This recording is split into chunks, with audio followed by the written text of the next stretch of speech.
De même que les saints apôtres annonçaient au peuple la parole de Dieu et que leur âme était toute en Dieu, parce que vivait en eux l'Esprit de Dieu. Ainsi le moine contemple en esprit la grandeur de Dieu.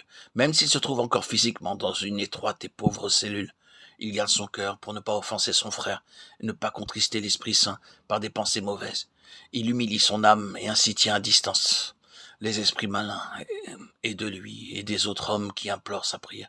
Celui qui aime Dieu pour penser à lui jour et nuit, il n'y a rien qui pourrait l'en empêcher. Ainsi, rien n'empêchait les apôtres d'aimer le Seigneur. Ils vivaient dans le monde, mais le monde ne gênait nullement leur amour. Ils priaient pour le monde et proclamaient la parole.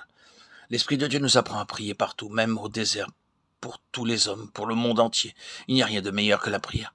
Les saints priaient sans cesse, ne restez pas une seconde sans prier. Celui qui est humble a déjà vaincu ses ennemis. Qui s'estime dans son cœur digne du feu éternel et fuit par les esprits malins et n'a aucune pensée mauvaise en son cœur. Mais son esprit et son cœur reposent entièrement dans le Seigneur, qui a connu l'Esprit Saint et par lui s'est revêtu d'humilité et devenu semblable à son Maître Jésus-Christ, le Fils de Dieu.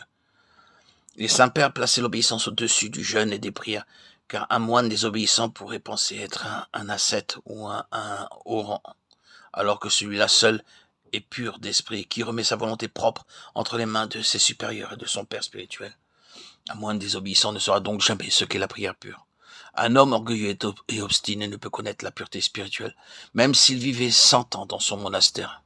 Il offense en effet ses supérieurs par sa désobéissance et il offense Dieu en leur personne.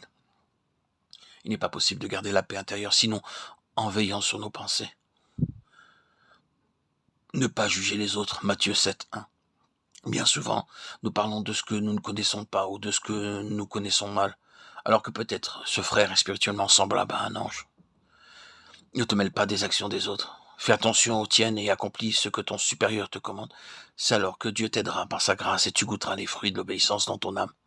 Paix et prière continuelle. Efforce-toi d'atteindre le bien, mais commence par mesurer tes forces. Cherche à savoir ce qui est utile pour ton âme. L'un y parvient en priant davantage, l'autre en lisant ou en écrivant. Tout ceci est nécessaire, mais il est préférable à l'âme de prier sans distraction. Et plus précieuses encore sont les larmes. Chacun s'adonne à la grâce que Dieu lui donne. Dans la vie commune, nous perdons souvent la grâce de Dieu parce que nous n'essayons pas d'aimer notre frère selon les commandements du Christ.